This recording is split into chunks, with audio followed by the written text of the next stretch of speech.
Welcome to the Freak Show, fellow freaks. I'm Matthew Brockmeyer. And I'm Christa Carmen. And this is Murder Coaster.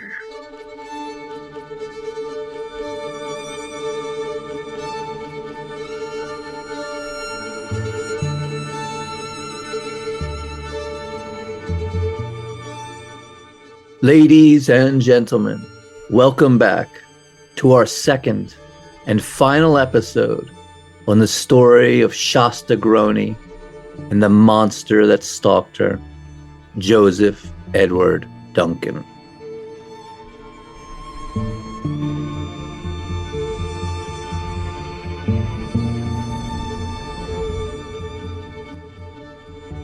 Let's begin. Chapter 12, Dylan.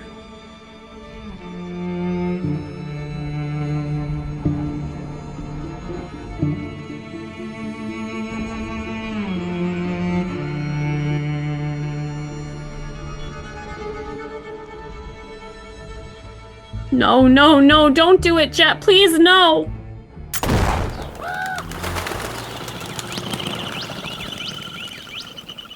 As Dylan tumbled to the ground and Shasta was showered in blood, brain, and bone, she was unable to understand what was happening.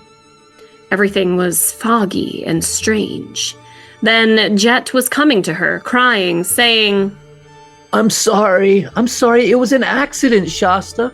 I didn't want this to happen. I was just getting a beer and the gun went off. And then he was going to die and I just had to end his suffering. I'm sorry. As the monster talked, he reached down and plucked up a bit of Dylan's skull and tossed it into the woods, then wrapped his arms around little Shasta's thin shoulders. Shasta couldn't turn her gaze to him, could only focus on her brother on the forest floor, his intestines uncoiled from his belly, the top of his head gone, thinking how just a moment ago they'd been so happy, ready to go home. Jet led her to the camp shower hanging in the tree to wash all the blood off her, but it had been emptied as they'd prepared to leave. Jet, telling her that her brother's death was part accident, part act of mercy, then retrieved a blue plastic tarp and lay it out beside Dylan, rolling him onto it, then looked up at Shasta with his watery blue eyes, saying, I need your help moving him. Like a zombie or sleepwalker, she did as she was asked, helping Jet drag Dylan to the edge of the cliff where she'd often sat with him, staring out at the tiny cars on the highway below, fantasizing that one of them was their dad coming to rescue them. Jet made Shasta gather all of Dylan's belongings, his clothes, the sheriff's costume, the thrift store toys he bought him, and lay them out beside his body, while Jet got a can of gas and told her to pour it over everything. Shasta poured gas on her brother's belongings, and Jet barked at her, No, on him too. Pour the gas on him too. And so, lost and on autopilot, she did. Then Jet lit a match, and it all went up in flames. Jet kept the blaze burning all night, and the next day they gathered whatever bits of bone remained and took them down to the stream, tossing them into the icy water. Jet continuing to claim it was an accident. Jet attempted to sexually assault Shasta, but it wasn't the same. Before, in order to spare her brother, she had given herself to him willingly, lied, told him she wanted to make him feel good, told him that she loved him. But that was over now. She no longer had any reason to lie, and it disappointed him, ruined whatever illusion he'd built up in his head, and the monster left her alone.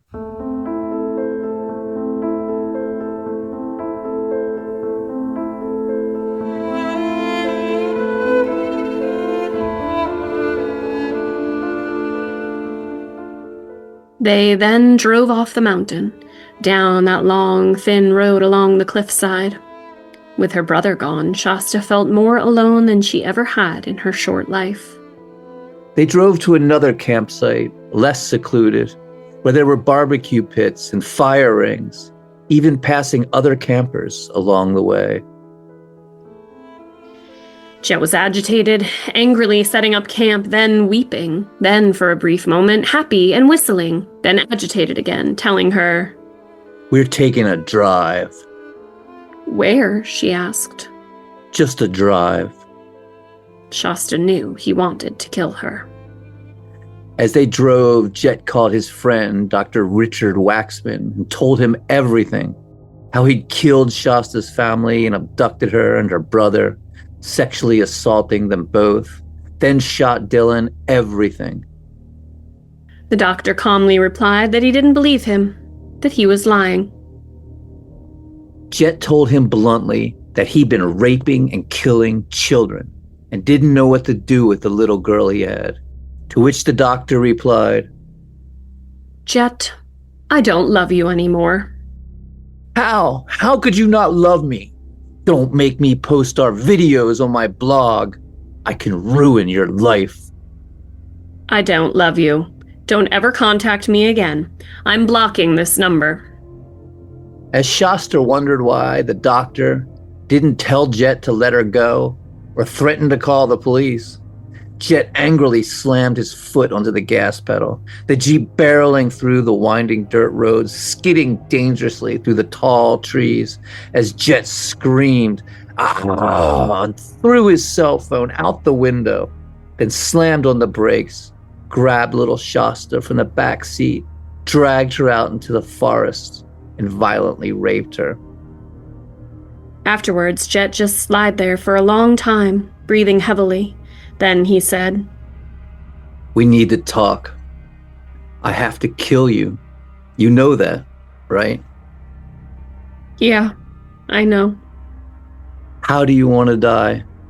I can give you two options. You can die like your brother died. It's fast, painless." No, I can't die like that, Jet." "All right. The other option is I can strangle you." Jet then climbed atop her, looped a length of rope around her neck and tightened it. Shasta felt herself go limp. Everything went white. No sound. She was in no pain.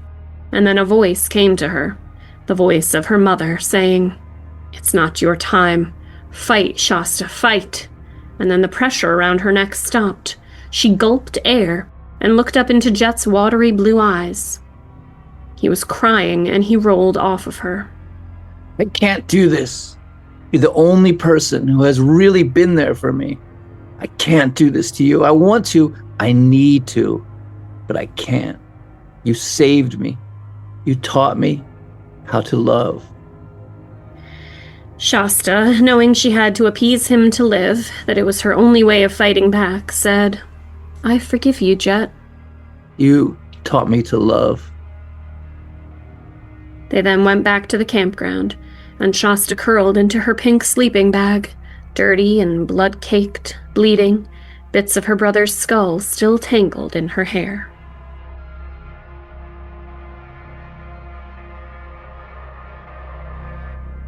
Chapter 13, The Denny's.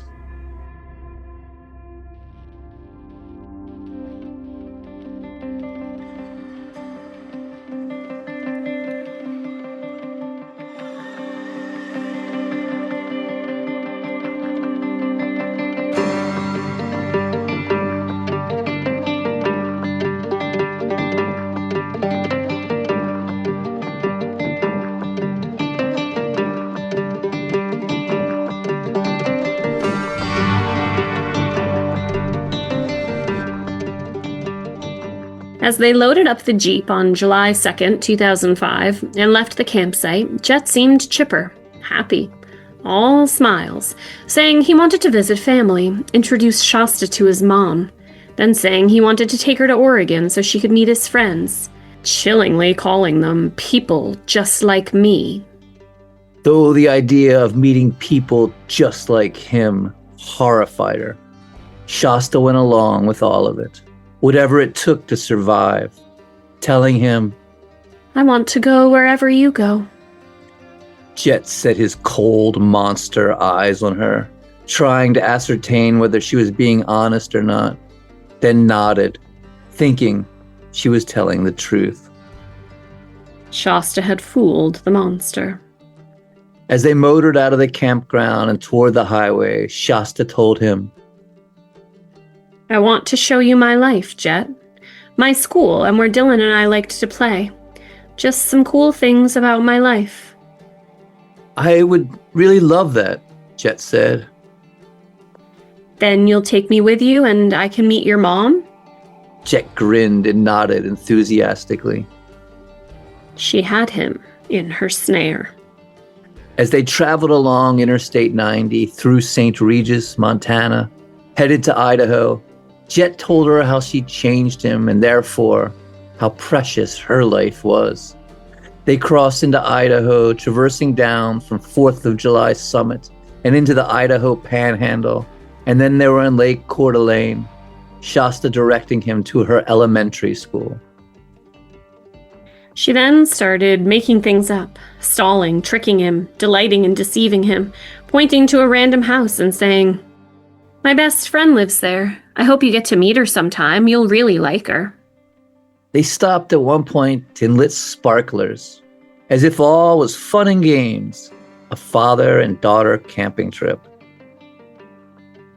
At 1:30 in the morning, they pulled into a Denny's, Jet telling Shasta no one would recognize her. Though they did, immediately. It was her hometown, after all. There were flyers posted everywhere. Before they'd even entered, a group of guys sitting outside the restaurant locked eyes with her, and she knew they knew. Inside, the monster called her by her real name, not Katie, which they'd agreed to.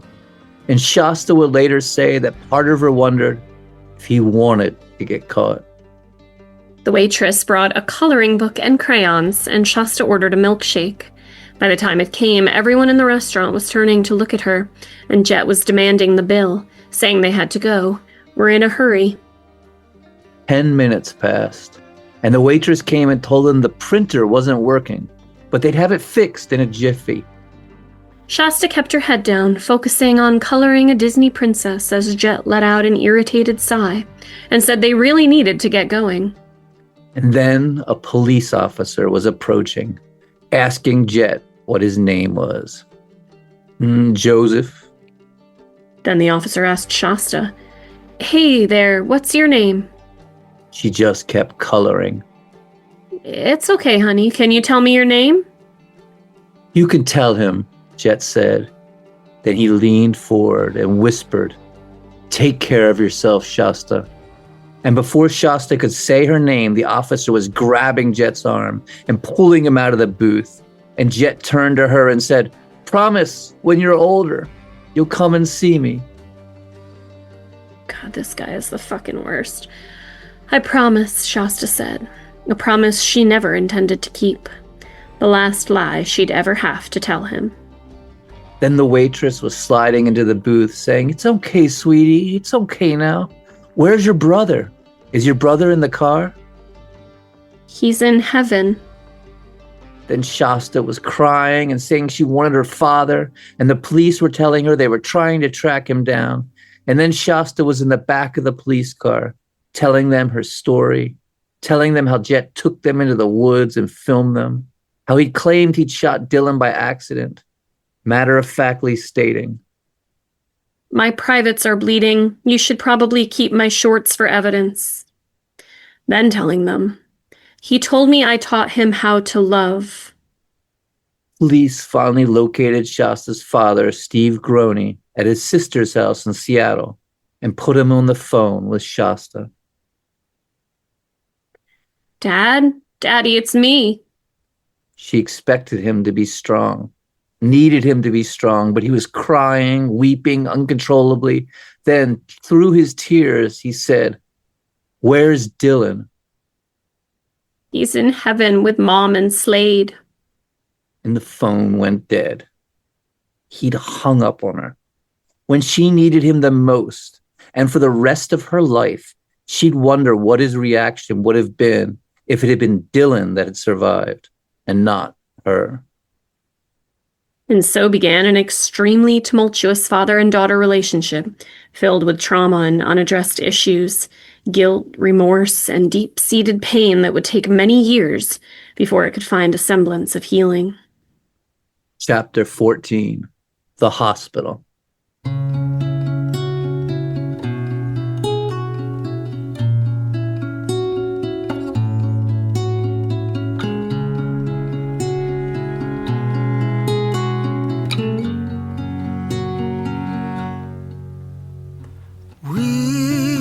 Held on tight, but it felt so long.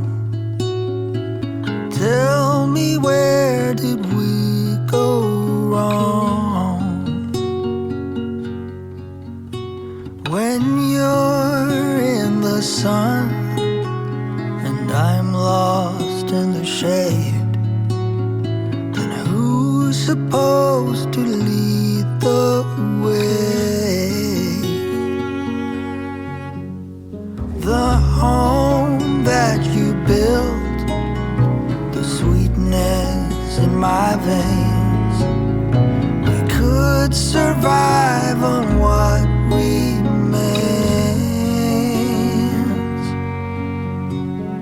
You were the one, we had nothing to fear. What we had should still be there.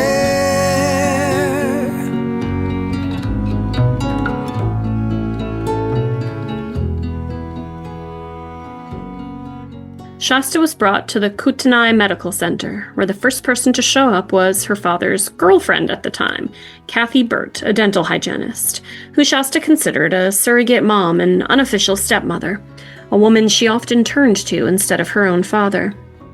They hugged a long time, Kathy telling her she was an angel, as Shasta would state later. That was the first moment that I felt like this is real. Like I'm home. A lot of it felt like a dream, and up until that point I didn't know if I was having a dream that I would eventually wake up from, and I would be back in the woods again. A pediatric doctor said she would have to undergo surgery immediately. It took more than 50 stitches to repair damage done to her uterine wall. Doctors would say she'd never be able to have children because of all the scarring. In recovery, her father Steve showed up and immediately asked again, "Where's Dylan?" Again, Shasta told him Dylan was in heaven. "Are you sure?" Steve asked, crying. Maybe he ran off like a rabbit when he gets shot." No, Shasta said, he didn't. Steve then looked at a police officer standing by the door, saying, "My son's out there. We got to find him. He's alive." Later, Shasta would state, "I don't think that they told my dad about the piece of Dylan's skull that was stuck in my hair." Investigators asked if she knew where Jet had kept them. She said yes, the Yolo National Forest in Montana, and she could take them there. She talked to a female officer assigned to watch over her, calling Jet Daddy, saying he was sometimes nice to her, gave her things after he hurt her, and the officer saying, "That wasn't being nice, Shasta. Why did you call him Daddy?" "'Cause he did things like a dad would do. Like what? Like he said he was proud of me when I did things he liked. You know, the bad stuff." Okay, honey, he was not like a dad. What he did to you and Dylan was not normal. Not like a dad. No dad would do that. Flowers, toys, money, cards from all over the world came pouring in, the hospital room filling with stuffed animals. A blessing, but also a curse, for Shasta would forever be known as that girl, the girl who'd survived a serial killer. After being discharged, Shasta moved in with her father and Kathy in Hayden, Idaho. She had her own room decorated in pink with letters spelling her name painted on the wall.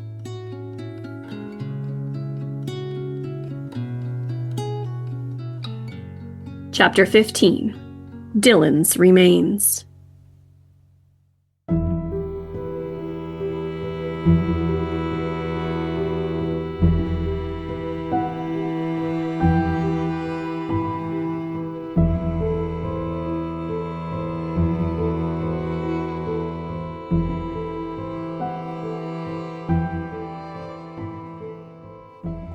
Investigators wanted Shasta to take them to the campground and show them where Dylan's remains were.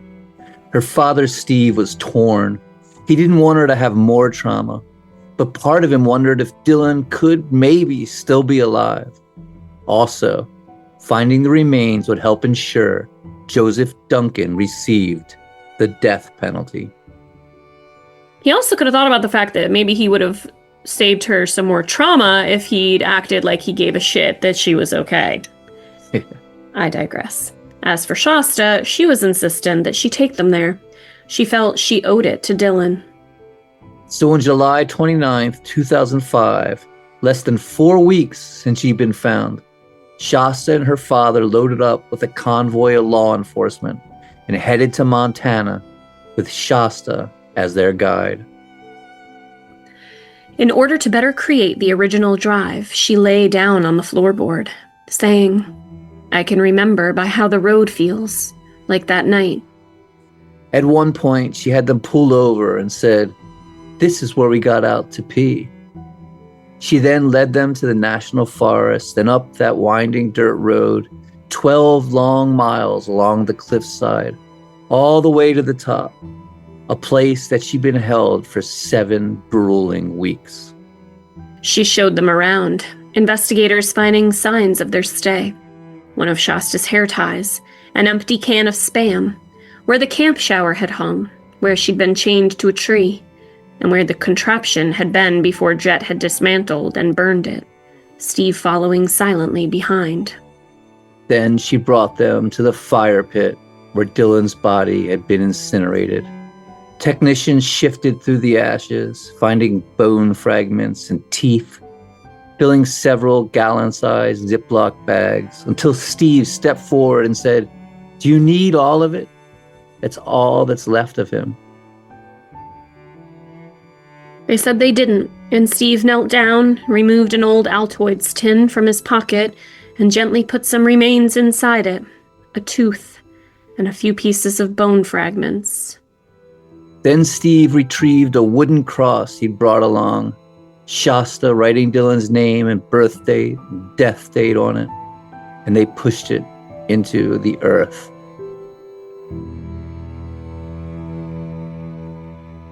Chapter 16. A New Start.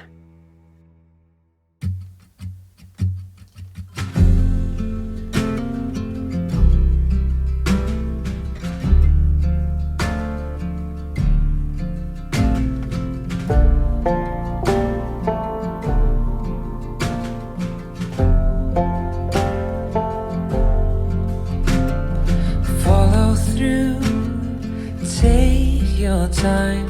You move like water and taste like wine. You're holier than I am, holier than I am. Gentle hands, gold-lit eyes. I am a man made of borrowed time. You're holier than I am, holier than I am.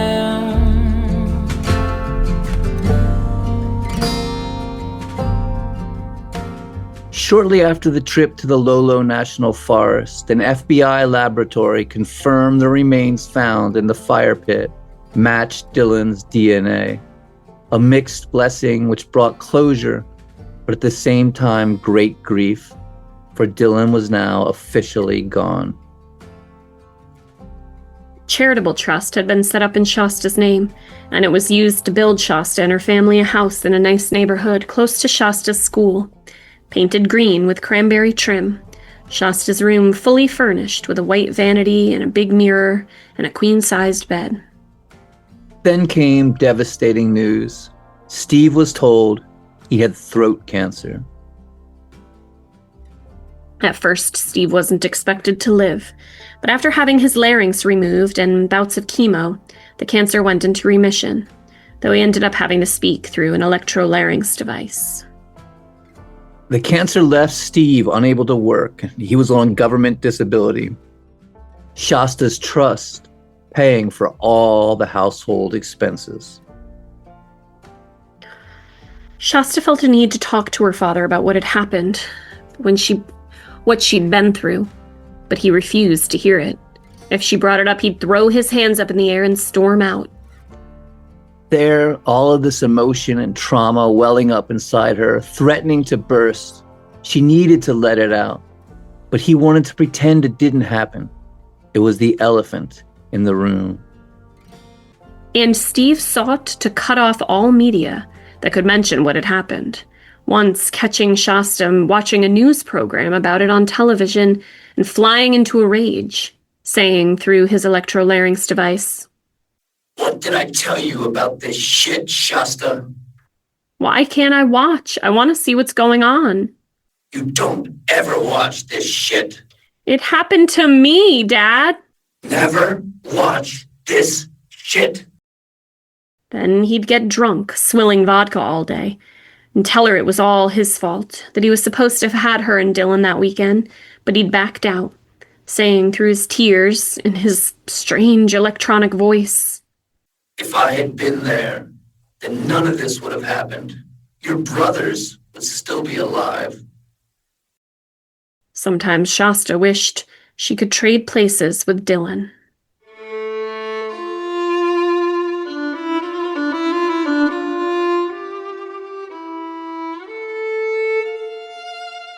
The truth was, Steve was broken. He'd been a carefree biker and musician, defined by his Harley Davidson, guitar, and tattoos. Now he was the father of murdered and sexually abused children, a role he just couldn't seem to fit into, didn't know how to fit into, and the cancer only made it worse.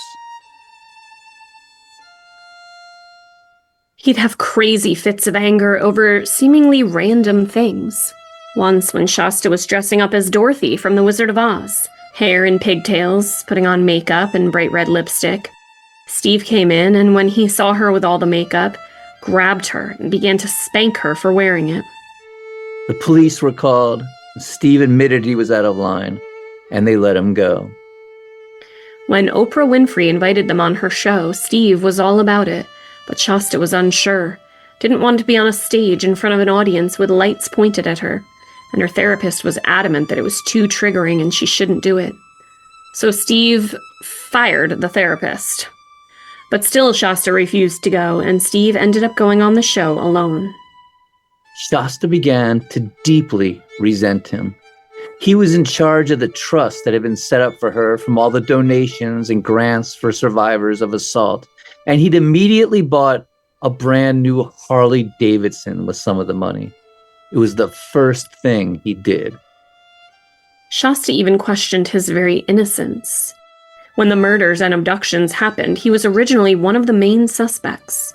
Family members always are. This suspicion only deepened when Brenda's sister Brandy outright accused him of being behind it all. Investigators demanded he take a lie detector test, and he had, passing every question besides, "Do you know where Shasta and Dylan are now?" A question he showed deceit on. Though, as we've discussed many times, lie detector tests don't mean much, and he stated how guilty he felt over it all because it was supposed to be his weekend to watch him. Still, to some, it seems strange that he show untruthfulness on that question. Why had he run off to Seattle when 2 of his children were missing? Investigators even tested mud they found on his motorcycle and concluded it could have come from the Yolo National Forest. Shasta had paranoid thoughts. Could he have met Jet in a bar somewhere? Done some drug deal with him? It all just added more of a burden to their already fraught relationship. A family friend named Midge with a horse ranch who had a granddaughter just slightly older than Shasta who lived with her would babysit Shasta. And Shasta would even spend weekends there. She loved the horses and the wholesome family atmosphere. Shasta once spent a whole month there, and she wanted Midge to adopt her. But Shasta was still deeply traumatized and could snap. At one point at a coffee drive-thru, Shasta went hysterical and started screaming, "Help! I've been kidnapped!" By the time they got home, Shasta was perfectly calm, smiling as if the incident had never happened. And Steve was always showing up, resentful that Shasta wanted to spend so much time with Midge. He'd take Shasta for a few weeks, then she'd call and ask to come out to the ranch. But eventually, Steve stopped allowing her to go. When she was 10, she was asked to come testify in Jet's trial, and she desperately did not want to do so. She never, ever wanted to see him again. Steve told her, "If you don't go, he could get away with it." which sent Shasta into wailing. She didn't want that, but she didn't want to see his face, was terrified of seeing that face again. Steve sternly told her, "You have to testify. We don't have any say in this. It's the law." It was decided to hold a mock trial to see how Shasta would perform, as Shasta herself would describe it. None of it seemed real. I felt kind of detached from my body. They would ask me questions, and it would take me a minute to answer because I was just playing in my head again and again and again how much I did not want to be there and how much I did not want to answer these embarrassing questions in front of all these people, let alone have to do it in front of him. And when they asked her to describe what she had seen on the cabin video where Dylan was suspended by his neck, she just broke down, couldn't talk. Prosecutors decided that she was too emotionally fragile to testify and struck a plea deal with the defense. And Jet was sentenced to 3 consecutive life sentences without parole. But, her father told her, there were still federal charges and more court dates, and she might be asked to testify again. But now, at least, he can never, ever get out. Shasta wasn't sure about that. He'd gotten out of prison before. But in the end, Shasta was not asked to testify during his federal trial, where Jet brazenly and stupidly decided to be his own lawyer. And in August of 2008, Joseph Edward Duncan III received 3 death sentences. Chapter 17. Bad Girl.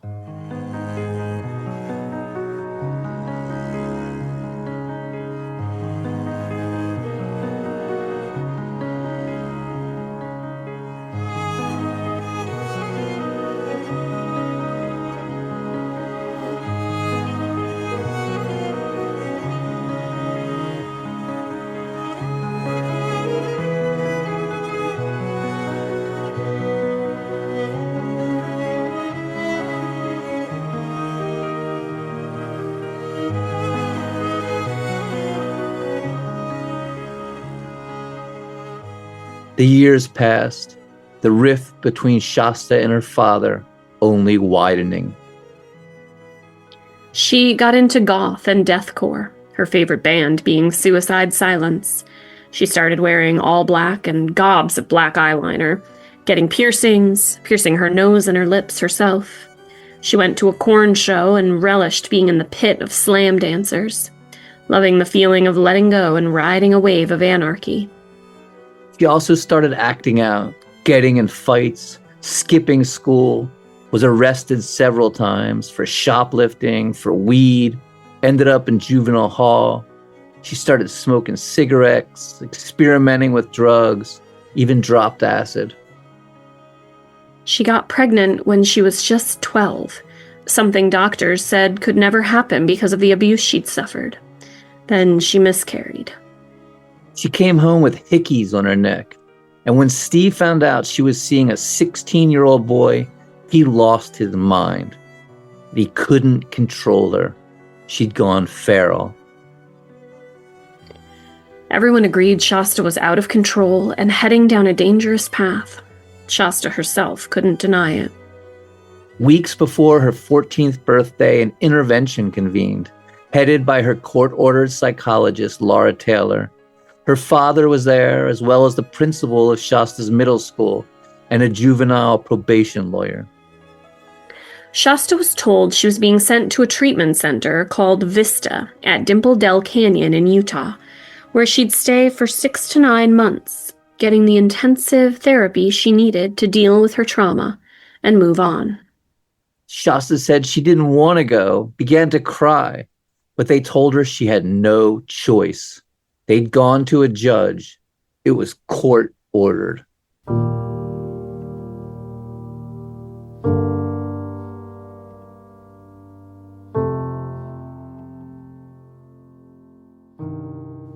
She was put on a plane with her psychologist, not allowed to bring any belongings, no clothes, nothing, with the idea to fully extricate her from her old life. When they landed, they stopped at a Walmart where Shasta was given $500 to buy whatever she needed. Clothes, bedding, toiletries. Then she was driven out into the desert to the complex called Vista at Dimple Dell Canyon. A large central building with a red metal roof and rustic exterior that looked almost like a ski lodge with smaller outbuildings surrounding it. As they pulled up, Shasta was scared and upset, and her therapist told her it would only be about 6 months and that other famous trauma survivors, like Elizabeth Smart, the Mormon girl who'd been kidnapped from her home in Salt Lake City and held captive for 14 months by a child predator, had gone there, and it had helped her immensely. By all accounts, her therapist truly wanted what was best for Shasta. That really can't be denied. She had no bad intentions. But little did she know, those were all lies. Shasta will be held there for much longer than 6 months, a captive.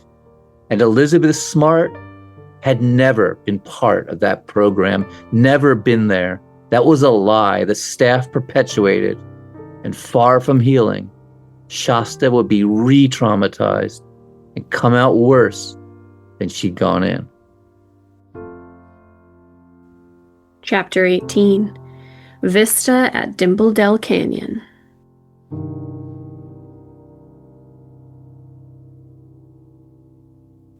At first, Shasta liked Vista and believed she was getting the care that she needed.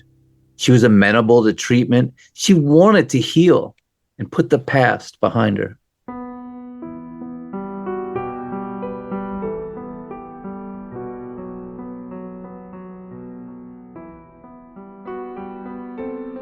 She was the youngest there.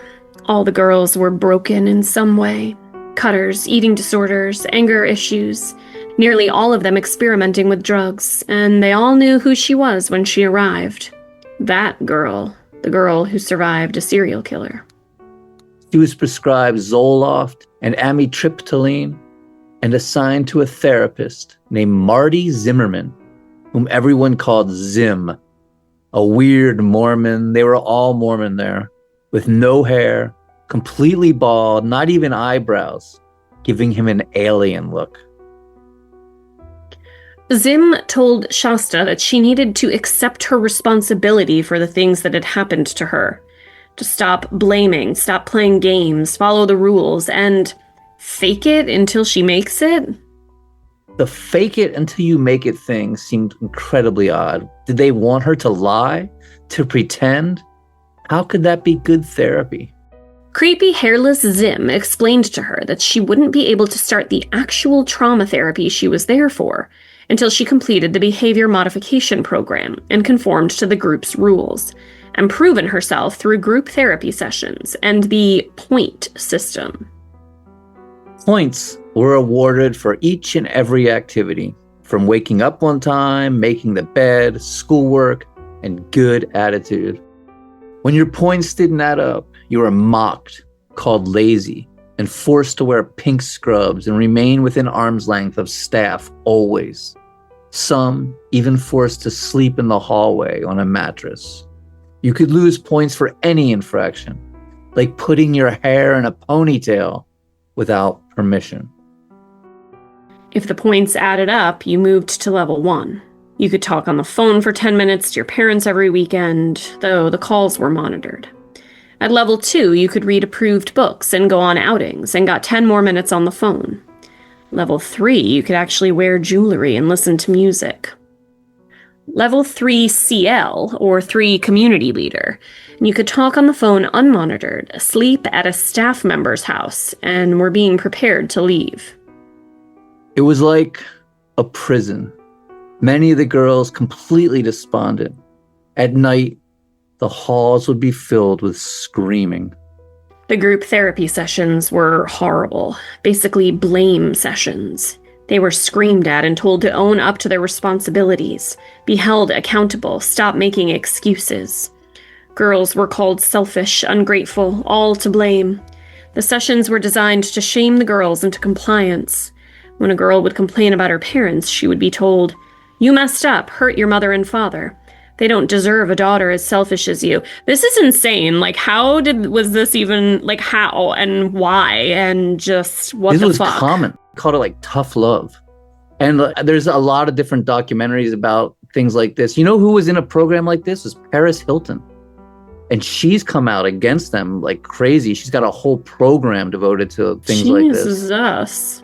Yeah, and they also did the where you be shamed for your sexuality if you were gay, and like try to like pray the gay away camps and stuff. Is like all part of the same thing. Clearly that's not okay either. Clearly, like none of it. But how do they justify, like, I am not saying that I understand shaming any woman for their sexuality, but like I can at least wrap my head around like parents and counselors that think we're gonna fix this little quote, homosexual individual by forcing our beliefs on them. But how do you justify a little girl that was kidnapped and this was done to? Like, it's all wild, but like this just doesn't seem like there's any even like sick and twisted explanation that could possibly justify it. It's Orwellian. It's fucking nuts. And they didn't spare Shasta at all. When she bared her soul to them, told her of her abduction, how she pretended to like Jet so that he'd be nice to her and spare her brother, a girl stated, acting like you liked Jet was wrong. Shasta was incredulous, saying, I did what I had to do. I could never have done that. When she told how Jet would sometimes leave them unchained and unattended, a girl said, why didn't you just run away when you had the chance? Another chiming in, yeah, that's what you should have done. And another, if you had run away, Dylan would still be alive. Shasta began to cry, defending herself, saying, there was no way to survive. Nobody was anywhere around. I would have ended up starving in the wilderness. And Zim would say, you need to own up to your responsibilities, Shasta, and your culpabilities. Again, they were literally blaming her for being abducted from her home when she was 8 years old and telling her it was her fault that her brother had died. And when she said that she'd had a miscarriage, Zim called her a liar, said she had to stop playing games, that he'd read her files and new doctors had said she could never have children, and she needed to face reality and be accountable. But she wasn't lying. She had had a miscarriage. And it was, like you said, this weird Orwellian thing. Truth was lies and ignorance was strength. Fake it until you make it. Lie until the lie becomes truth in your mind. And the girls that were Mormons would be rewarded for praying and quoting scripture and weird Latter-day Saint shit. And Shasta had no idea what the hell they were even talking about. It was just another thing that further alienated her from everyone.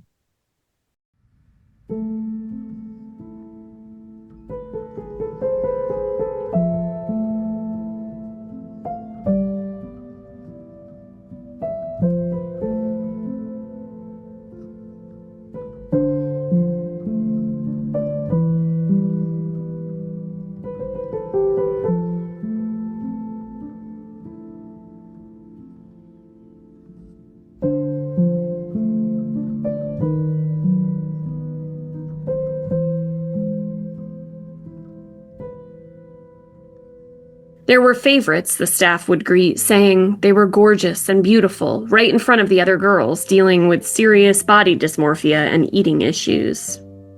One anorexic girl would hide food in her sleeves at dinner, then dump it in the toilet. When she was caught, She was forced to eat mounds and mounds of food while all the other girls watched and laughed, telling her to be responsible for her actions, to be honest. When a Jewish girl refused to eat pork, they did the same thing, forcing her to consume the meat her religion forbade.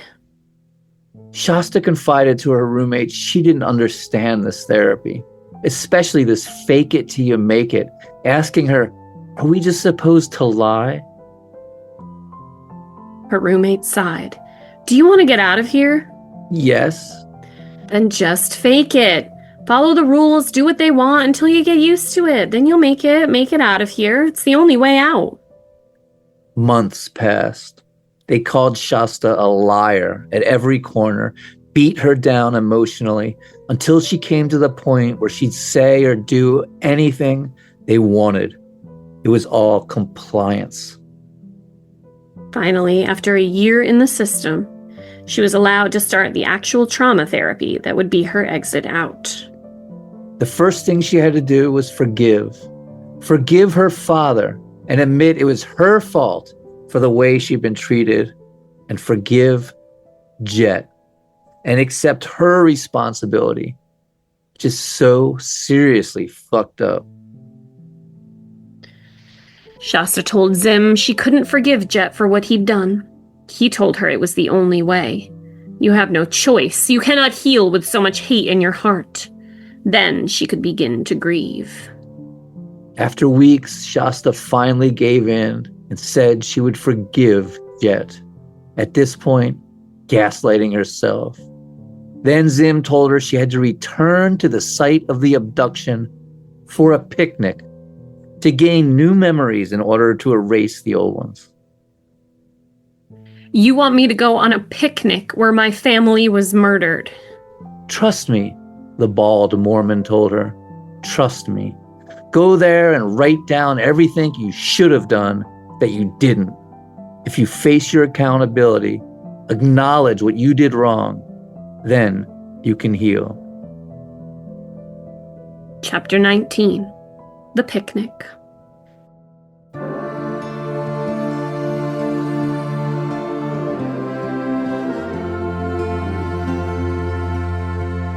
In this world of ours,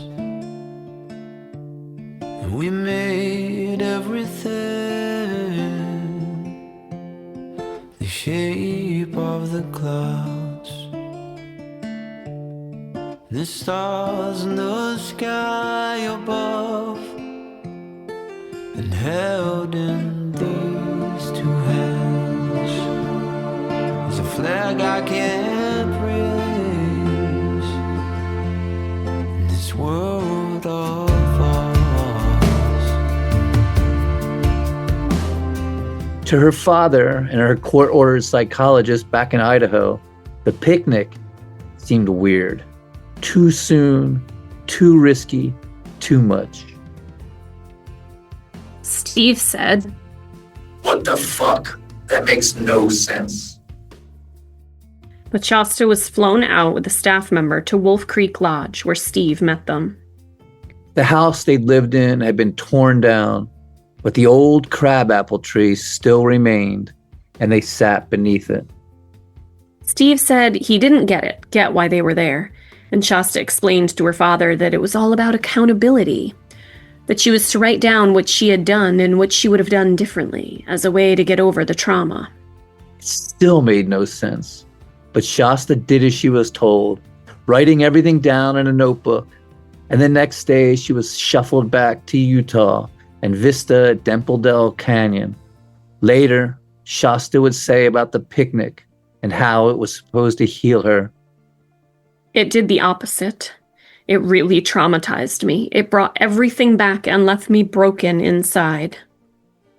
It was during this trip that Shasta decided to confront her father over what her brother Slade had done to her as a child. When she told him, his face grew red. He pounded on the table and said, Don't you ever talk about your dead brother like that again. And stormed off.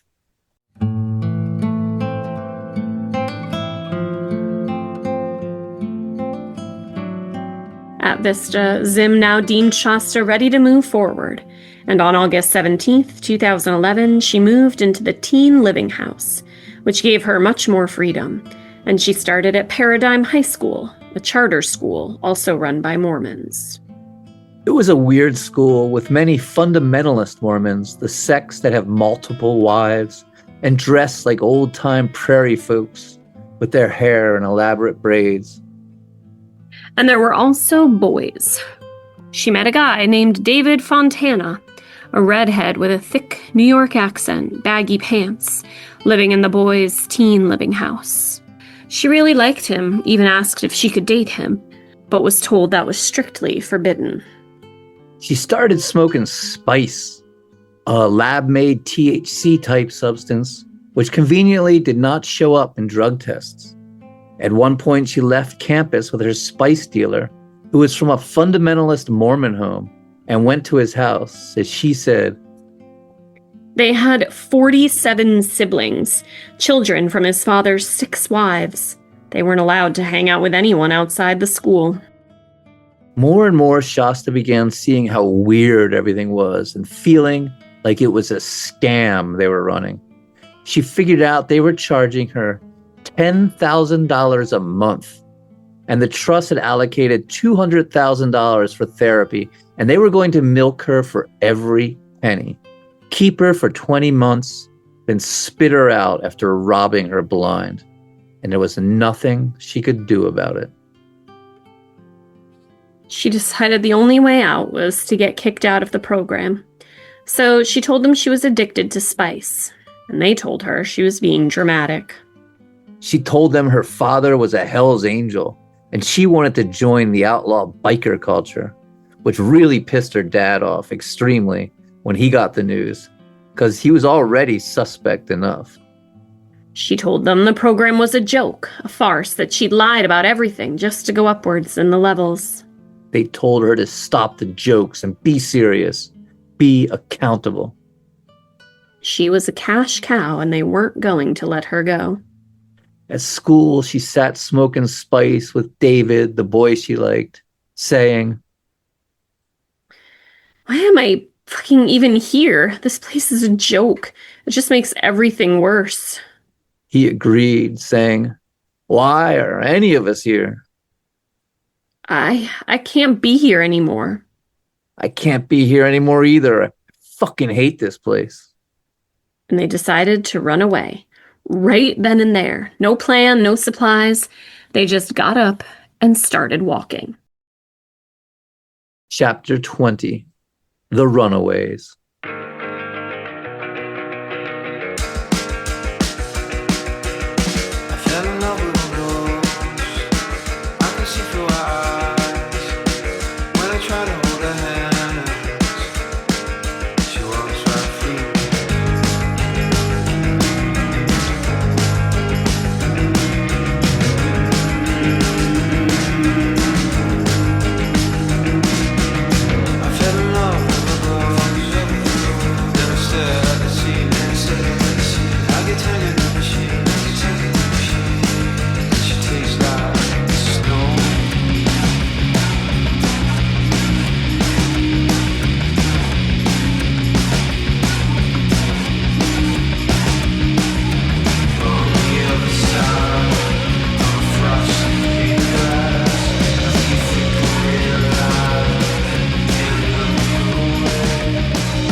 Shasta and David wandered down a little road and to a set of railroad tracks, following them until they hit the 210 highway, then headed north toward Salt Lake City, trudging along by foot as the cars and trucks whizzed by. By nightfall, they'd reached the outskirts of Salt Lake City, and the temperature had dropped below freezing, so they ducked into a 24-hour laundromat to warm up. A couple came in. They looked a little strung out, especially the woman, haggard, and asked the 2 teens if they were all right, if they needed help. They said no, they were just waiting for a ride, and the man, who introduced himself as Joker, said, "Don't lie to me. Come on, you need help. We can tell. If you help load our laundry into our car, we can give you a place to stay for the night. It didn't feel safe. There was something off about the couple, but they had nowhere else to go and decided to go with them. As they drove through the night, Joker said they were going to a house run by the Lalo Crips, and they needed to address the owner as a mom. Everyone did. They went to the house, and the couple shuffled them into the garage and instructed them to get inside a broken-down lowrider, where Joker placed an assortment of drugs onto the console, saying, "I got some good shit here. Want to smoke?" And he dropped a small rock of crystal meth into a blackened glass pipe. Shasta, only 14, had never done hard drugs before, just weed and alcohol, but hesitantly took the pipe and hit it as Joker ran a flame under it, later saying, "The minute I took that first hit of meth, I was done for. I just remember it was the calmest my mind had ever been in my entire life. It was just like anything I felt bad about was gone. Any guilt I had was gone. I just felt on top of the world." Then she took a hit of black tar heroin off a piece of aluminum foil and fell into what she called sweet oblivion.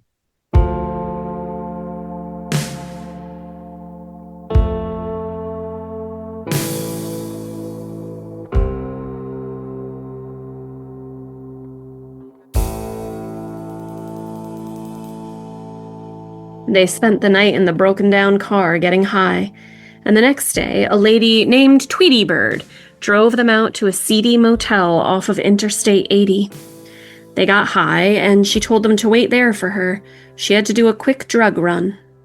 She never returned. They sat in the motel room for days. Every morning, a maid would knock and ask if they were checking out, and they'd say no. They smoked meth until they ran out, then crashed hard, nauseous, hungry, and spun. They had no food, no money. It was freezing outside. They decided, fuck it, and called Vista from a payphone. A little while later, a van pulled up and took them back to the center. Shasta was taken to a treatment center where she tested positive for methamphetamine, heroin, and cocaine. They pestered her about where she'd been, what had happened, and she honestly answered them that she couldn't really remember. It was all a haze. She lied and said she hadn't had sex with David, but they forced her to take a Plan B pill anyway, which would terminate a pregnancy. Then they drove her to the airport and put her on a plane to Spokane, Washington. She didn't quite realize what was happening, but they were kicking her out. They said they'd send her belongings to her later. The program had cost her $200,000 and done nothing but add to her trauma. Eventually, years later, 26 former patients of Vista would sue the organization, saying staff engaged in harmful group therapy tactics, shamed young people for expressing their sexuality, put clients in painful physical restraints, and gave them unneeded medication, and that the whole organization was a referral scheme where it would pay education consultants to recommend the program to parents with children who were struggling in traditional school settings. And in June of 2022, the Vista Del Canyon Treatment Center was shut down. Was Shasta one of those 26 patients or no? No. Steve wasn't even told Shasta was missing or being sent back until she was on the plane. When he asked why, they told him she ran away, was gone, missing for 4 days. 4 days? And you didn't call me? Missing for 4 days and you're just telling me now? This is fucked up. Which it seriously was. Not informing a parent that their child was missing is gross negligence. And the Plan B they forced her to take against her will played havoc with her system, causing her to bleed for almost an entire year. David's parents forced him to join the military, and Shasta never saw him again, though she'd sometimes search for him on social media. Now she was a thorough mess, more traumatized than when she'd gone in, with a taste of hard drugs. And Steve, brimming with anger over everything, wouldn't even talk to her for weeks, compounding everything. Chapter 21. Elizabeth Smart.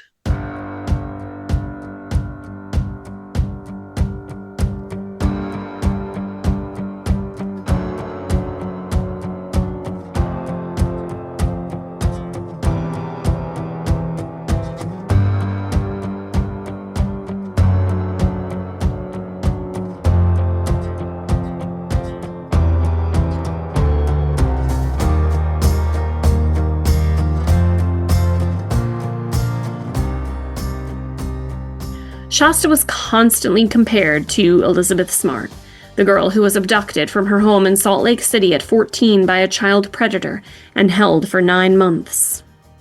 Elizabeth Smart was now a child safety activist who'd written a best-selling book about her experiences, often appeared on television giving commentary. She'd recently married, and her picture-perfect wedding portrait had been on the cover of People magazine. Shasta's father would say, "Look at her, she's doing good in the world. Why can't you be like her? She went to Vista at Dimpledale too. She didn't let what happened to her break her. She didn't run away and get kicked out." Steve would pester Shasta to write a book, make appearances on television, pointing out how successful Elizabeth Smart was, how she was helping other survivors. Also, just like talk about a mixed fucking message. He wouldn't ever let her talk about it, but she was supposed to talk about it in order to like make him money? Yeah. What the fuck? So in May 2012, Shasta got tickets to a Women Helping Women fundraiser in Spokane, where Elizabeth was a featured speaker, and a meeting was arranged for them to meet. Shasta was ecstatic.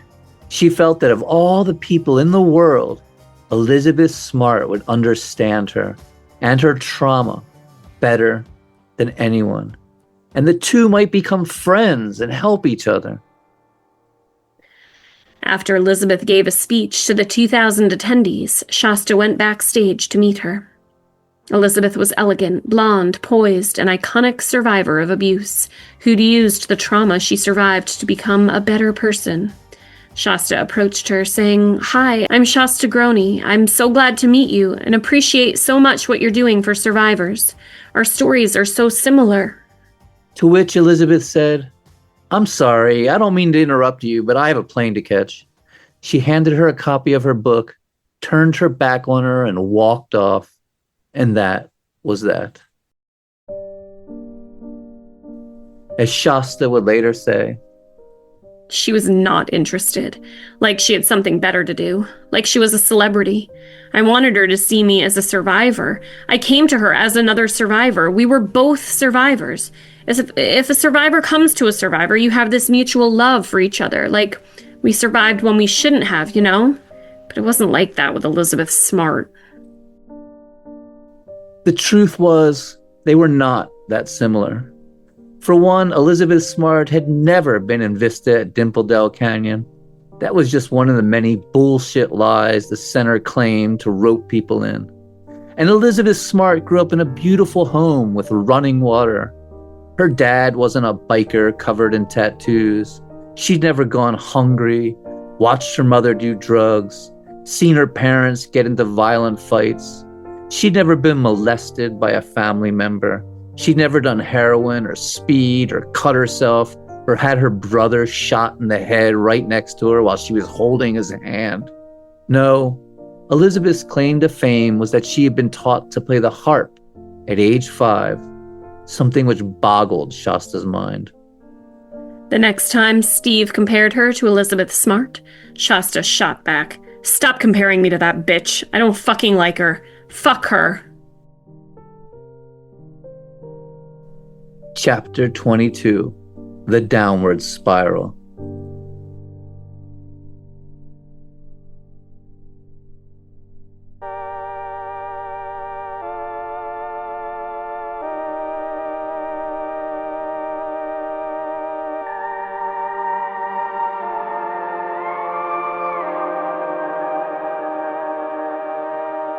Rivers run dry, dust breaths in the air.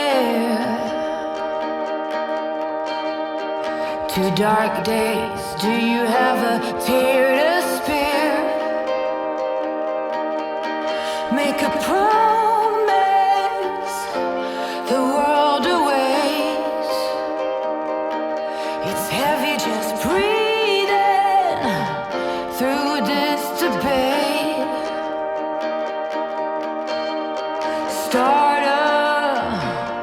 Come on, start a riot. When they love you too much, know it's fame, fake, or even hate.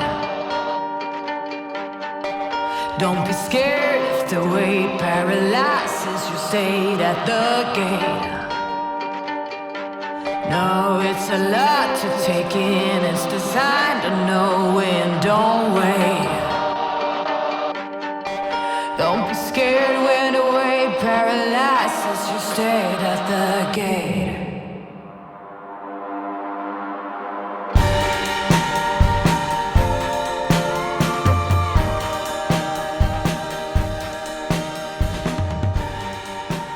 Shasta's trauma began to pay a heavy toll on her. Drugs erased her feelings of guilt over her brother, that long-ago pinky promise, and sex gave her a missing feeling of closeness and intimacy.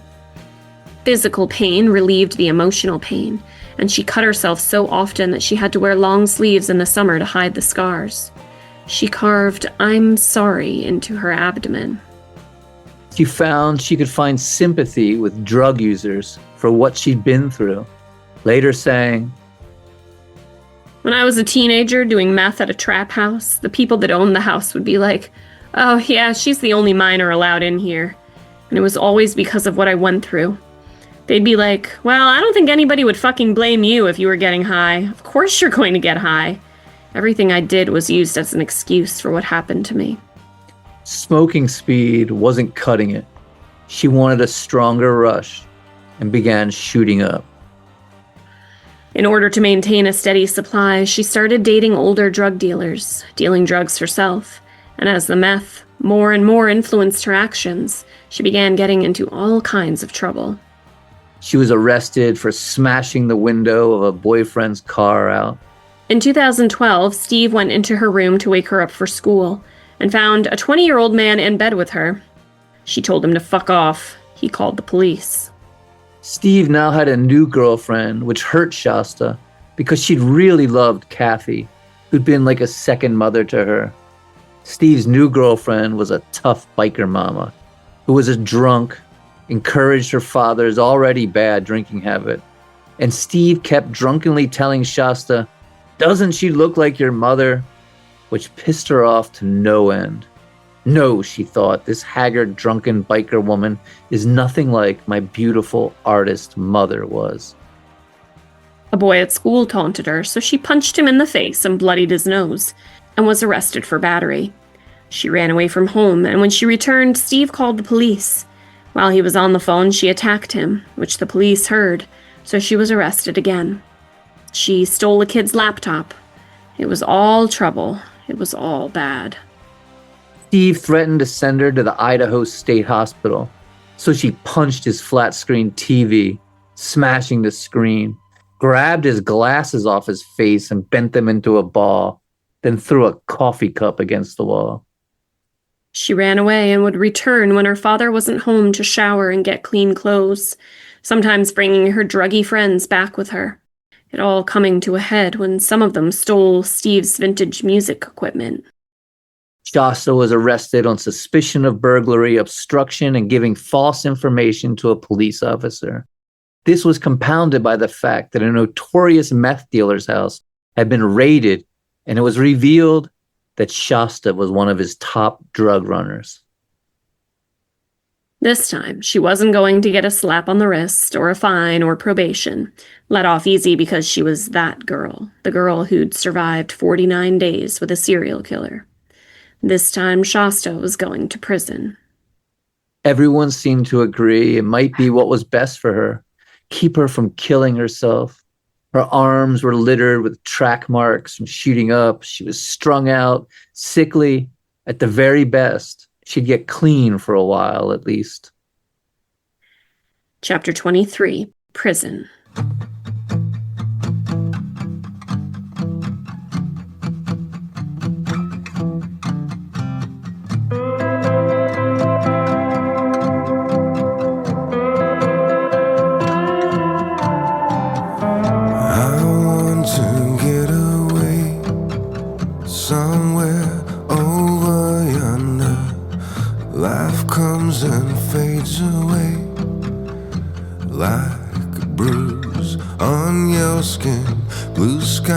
of yellow ground. Like leaves, I keep on falling through the cracks in the streets tonight. I wanna walk right out of this world. So long, so long, so long, so long, I'll see you someday. So long, so long, so long.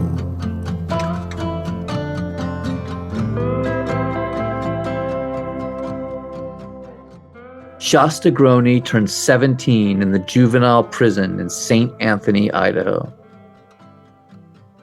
There in prison, she heard news about Jet, who had been repeatedly appealing his death sentence, and was told he was receiving love letters from women who wanted to marry him, and somehow blogging about his crimes.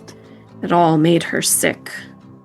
She was placed in what was called Genesis Group, which focused on drugs, violence, and gang affiliation. She worked on getting her high school diploma and was put into group therapy. But this time, group therapy would be much different from when it was run by weird, bald Zim at Vista. The rehabilitation therapist was named Miss Garner, and she encouraged girls to run sessions on their own and saw herself as mainly there to see that things didn't go off the rails and that everyone had a chance to be heard. To many of the girls, nearly all of whom had suffered sexual abuse, Miss Garner became a mother figure. Shasta told her story, bringing everyone to tears. There was no judgment, no blame. She was asked to draw a picture of childhood touchstones. She drew Hello Kitty. Miss Garner asked her what she saw when she looked at that image. Innocence, Shasta stated. That's right. That's you, innocent. You're innocent. It's not your fault. You need to know that so you can move forward. Miss Garner put an empty chair in the middle of the group, saying, "Close your eyes. I want you to envision your little girl self sitting in front of you." What would you tell her? I'm sorry, Shasta said. No, wrong answer. It's not your fault. What happened was not your fault. Shasta began to cry. It was as if a weight was slowly being lifted off of her. Over time, more sessions brought more progress. Steve was brought in for sessions, and Miss Garner told Shasta, "We're forming your future, Shasta, not your dad's. We're not worried about what your dad's future looks like. This is about you." It was so refreshing, because for so long everything had been focused on him. At Vista, it was always how the children had hurt their parents, how they had to acquiesce and admit their wrongs, admit they were to blame for everything. They confronted each other, father and daughter, as Miss Garner watched as an intermediary. Shasta told him, "I feel like you've always blamed me for everything." You were the one using drugs. Okay, right? But you were always gone. I was going through a lot. Here, Miss Garner stepped in, saying, "I'm not saying you were a bad parent, Steve, but your actions mattered. You need to be accountable." I did the best I could. Fine, everyone makes mistakes. All parents do. Can you admit that? Okay. Tell Shasta. I'm sorry, Shasta. I truly am. I'm sorry for what I did too, Dad. I know I fucked up. I wish I did a lot of things different. They both wept. It was so simple, so easy, but it was like a glacier that stood between them had melted. And the therapy continued. In a later group therapy session, Miss Garner said to Shasta, "You were a little girl, Shasta, and here you have a 42-year-old man who did these crimes. He knew he was breaking the law. He knew what he was doing was wrong. And ever since you arrived here, I've never heard you say you hate him or blame him. Let's talk about that." I should have done something different. No, it was his fault. He was responsible. What happened to your brother, your family, all of it is on him. You had no part in the things he did.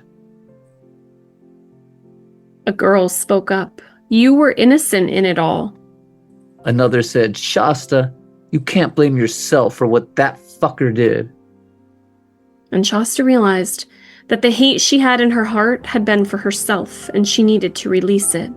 As she'd later say, I had to focus on the rest of my life, not what happened. I couldn't hang on to so much hate. At St. Anthony, I could picture my little girl self and see who I was when everything happened.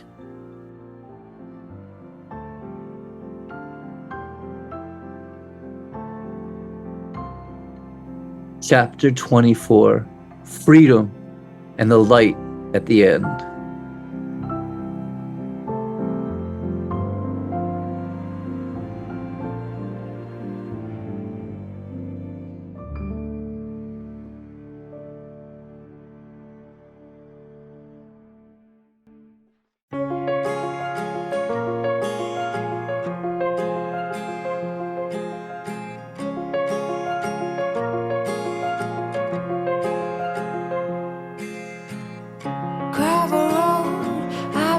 To slow down. Fireplace, do you know how? Piles of paper, my desk is out. Who will care for the world out? Rest with me, close to curtains. Brew some herbal tea. Reach out for me. Take my hand and lead even when I disagree.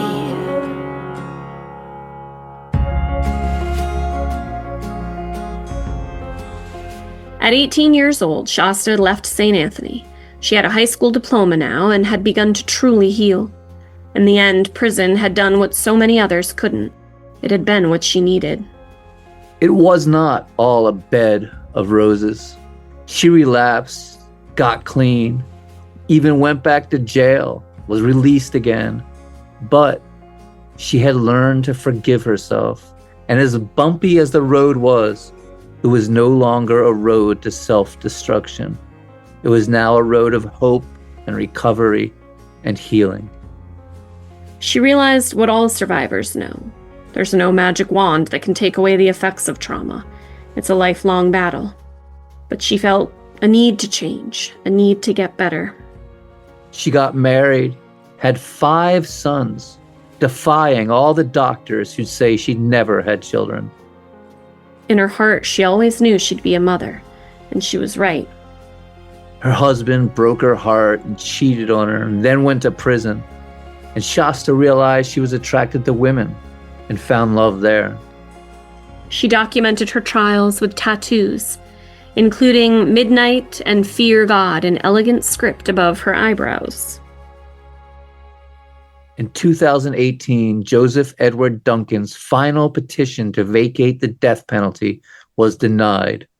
Shasta was told she'd be allowed to watch his execution from a closed-circuit TV feed, which she wanted to do, wanting retribution not only for her family, but his many victims as well.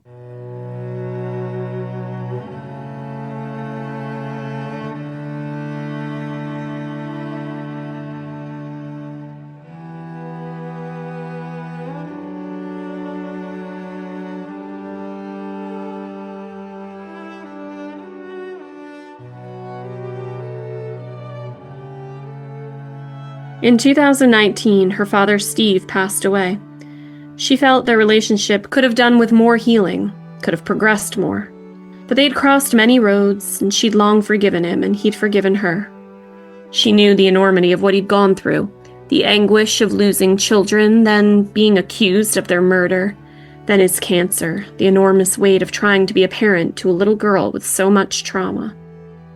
Then on March 28, 2001, at 58, Jet died as well. Though not in an execution chamber as she'd hoped, He died of brain cancer in a federal prison in Terre Haute, Indiana, after being in agony from a brain tumor for months. He couldn't eat, walk, or use the toilet, and was utterly helpless at the end. When Shasta was told he died in great pain with tears in his eyes, she thought, good, fuck him. Though she still felt cheated in a way, that he'd somehow escaped execution, later saying, The victims and the families of the victims still aren't getting justice. There's never any justice in any of this. It's almost like now he gets to be at peace while the rest of us keep living in the memory and pain. She wrote a statement to the press saying, Yes, Joseph Duncan is gone now, but that doesn't bring our loved ones back. It doesn't erase the aching pain of moments that they should be here, and they aren't. For years, she'd sought anonymity, removing herself from the spotlight. She had no social media accounts. But then, feeling that in the 20 years she'd been abducted, no one had heard her story, she reached out to true crime author Gregg Olsen. At first, Gregg Olsen didn't think he was capable of telling the story. The enormity of it felt like too much. But she convinced him, and he spent years interviewing her, getting to know her. The result being the book, Out of the Woods, A Girl, a Killer, and a Lifelong Struggle to Find the Way Home, which was one of our main sources. And that book is easily one of the best true crime books I've ever read, somehow managing to convey the absolute horror of it all, the menace of Joseph Duncan, while capturing the humanity of Shasta and her family. It's a hard read, incredibly emotional and disturbing, but in the end, rewarding. And that, ladies and gentlemen, is the story of Shasta Groene and the horrible monster who stalked her, Joseph Edward Duncan. Thank you so much for listening. And do you have a story you'd like us to cover? Let us know at murdercoasterpodcast@gmail.com. Goodbye.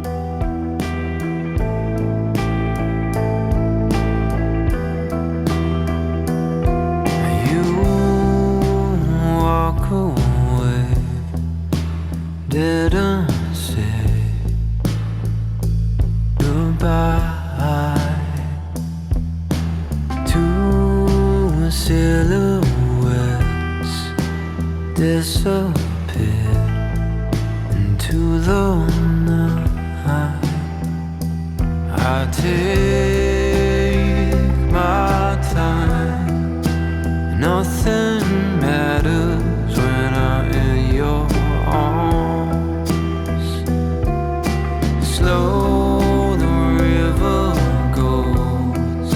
We rest our bodies on sticks and stones.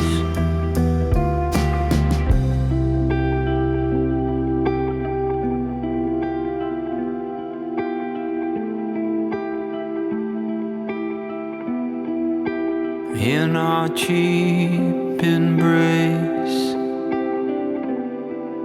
I watch our dirty tears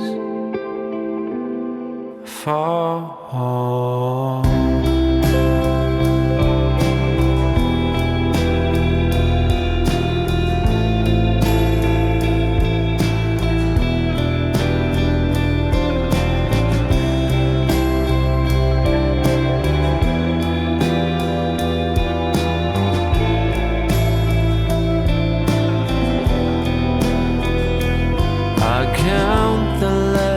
On your tights, I scare the lights in a starless night.